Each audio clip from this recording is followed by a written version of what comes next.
Baiklah guys, kisah seram seterusnya dikongsikan oleh saudari Syasha. Okey, Syasha dengan rakannya, dorang ada 4 orang. Cuma si Syasha dengan seorang rakannya lagi ni, dorang ni bukanlah gemuk, cuma badan berisi sedikit lah, ya. Dan mereka mendaki satu bukit berdekatan dengan tempat tinggal mereka. Bukit tu agak tinggi. Okey, kiranya bukit ni dia macam tempat pancar apa ni? Pancar telefon tu lah, pancaran telefon tu, tiang telefon. Jadi kan dia ada ke bukit paling tinggi. Cuma view dia cantik di situ. So untuk ke pancaran pencawang tu, telefon tu agak tinggi, dan untuk ke pencawang tu dia guna jalan aspal. Jalan aspal kan jalan betar lah. Jalan betar. Jadi si Syasha dan 3 orang rakannya lagi ni sama-sama naik. Cuma dia dengan rakannya ni seperti yang saya cakap tadi, badan berisi lah. Jadi agak slow. Jadi 2 orang kawannya ni sudah dulu naik ke atas. Jadi sampai satu masa diorang sudah kepenatan. Kalau orang yang biasa hiking ni tahulah macam mana penat lah kalau hiking kan. Tercungap-cungap guys. Tambah-tambah kalau kau badan berisi lagi lah, ya, jalan curam tu, hidung kau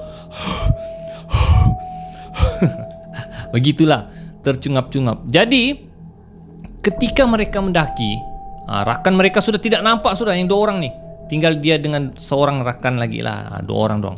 Tiba-tiba ada 3 orang pemuda, 3 orang pemuda keluar dari semak, belakang mereka tiba-tiba keluar. Jadi Syasha ni terkejut lah. Dia tengok 3 pemuda ni, kira ada rupa lah.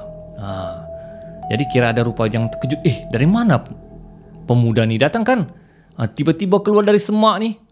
Jadi dia mau tegur, tapi dalam keadaan yang kata orang, kalau perempuan tahulah perempuan kan, dalam muka, kata orang, muka tidak siap lah masa tu, ya, dengan kepenatan, hidung kembang, tercungap-cungap, mau tegur pun yang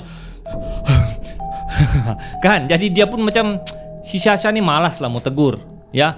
Dia lah, nantilah tegur, tunggulah elok sikit. Jadi 3 pemuda ni potong mereka lah, potong. Jadi salah seorang pemuda tu, dia kata ada satu orang berspek mata tapi dia berbingkai hitam. Bingkai hitam, tegur si Syasha, Assalamualaikum, begitulah, Assalamualaikum, dan sambil senyum. Jadi si Syasha ni pun senyum, tapi dalam yang tahan nafas. Tahulah orang hiking mesti tahu macam mana kepenatan tu lah kan. Jadi dia hanya senyum, dia tidak sahut lah, dia hanya sahut dalam keadaan yang kecil, Waalaikumsalam, begitulah. Jadi 3 pemuda tu lalu sajalah ke depan. Jadi si Syasha dengan kawannya ni pun tidak hiraukan lelaki tu. Jadi sampailah mereka ke puncak. Ke puncak di pencawang telefon tu. Di pencawang telefon tu ada satu kena lalu pagar tu, barulah sampai nampak view. Tapi pagar pencawang tu tertutup, kunci. Jadi dia tanya kawannya, alamak terkunci, macam mana kita mau tengok view ke depan ni kan? Tiba-tiba di sebelah pagar tu ada 3 orang pemuda yang dikatakan tadi itulah. Kemudian dia tanya lah pemuda tu, boy, dia cakap kan, macam mana kamu boleh lalu ke sebelah pagar ni? Ada lorong, dia cakap, lorong tikus. Cuba kamu lalu masuk dalam kawasan hutan sana tu, dia cakap. So si Syasha ni ikutlah. Betul guys, memang laluan tu tembus ke pagar sebelah. Tapi yang pelik, 2 orang kawannya tu tidak dijumpa. Dia cakap, mana 2 orang kawan kita tadi? Bukankah dia dahulu daripada kita? Tak tahulah, tak tahu. Orang pun tak tahu. Jadi tanpa buang masa, mereka pun bergambar-gambar lah di puncak tu. Bergambar-gambar. Tiba-tiba lelaki tu tegur. Dia cakap, Dek, dia cakap kan, kamu tinggal mana? Jadi si Syasha pun bagi tahulah dia tinggal rumah ni. Alamat rumahmu? Dia tanya alamat rumah pula.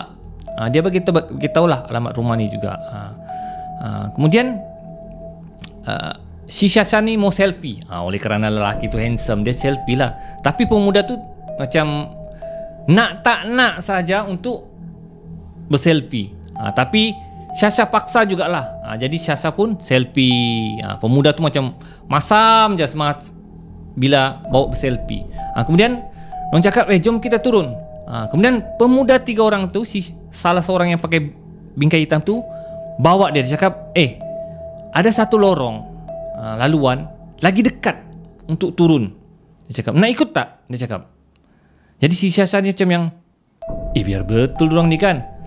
Belanya tak nak lah belanya. Sedangkan laluan tar ni pun kami tercungap-cungap, ya. Apatah lagi kalau kami ikut laluan lain. Terima kasih je lah dia cakap. Okey lah kalau kamu tak nak, tak apalah. Kita jumpa lagi ya. Jadi 3 pemuda tu pun jalan. Tidak lama kemudian 2 orang rakannya tadi rupa-rupanya ada di seberang pagar. Dia cakap, Syasha, dengar kan? Bila kamu ada di situ? Dia cakap kan kami dari tadi sini nih. Kami dari tadi sini tunggu kamu. Jadi si Syasha pelik, tunggu. Dia dengan kawannya, dari tadi kita di sini tidak nampak pula durang di pagar tu. Jadi dia panggil lah, cuba kau lalu kawasan hutan tu, kau jumpalah lorong pergi ke pagar ni. Jadi durang pun lalu dan jumpa. Dan bercakaplah dengan kawannya. Dia cakap, kau tidak nampak ke 3 orang pemuda tadi? Pemuda? Mana ada? Betul, ada 3 orang pemuda. Dia tanya kawannya, betul, kami nampak. Kami sempat selfie lagi. Selfie? Coba tengok gambar. Dan guys, bila ditengok gambar tu guys, bila orang tengok gambar tu, gambar tu hanya mereka berdua dengan rakannya. Dan di belakang gambar tu tidak ada guys, tidak ada. Terkejut si Syasha dan rakannya. Dia cakap, betul ada 3 orang lagi. Sudah, turun. Kita turun cepat-cepat. Jadi si Syasha pun dengan kelang kabut dengan rakan-rakannya turun dengan cepat, takut dengan apa yang berlaku dengan mereka. Jadi dia heran, siapakah 3 pemuda yang mereka nampak tadi? Kenapa bila selfie, dalam gambar selfie itu tidak ada? Dan bila sampai bawah, baru dia sedar tongkat masa dia hiking tu tinggal di puncak. Dia cakap, alamak, tongkatku tinggal. Lantaklah, dia cakap, kan nanti beli barulah. Takkan kita mau naik lagi? Kawannya lah cakap, yalah, dengar. Jadi si Syasha pun yang masih blur. Kalau dia seorang nampak tak, tak apa. Tapi dengan kawannya sekali yang nampak. Dan seperti yang saya katakan tadi, tongkatnya tertinggal. Guys, bila dia balik rumah, tongkatnya tu sudah ada di depan rumahnya. Jadi dia pelik, macam mana tongkatnya boleh berada di depan rumah.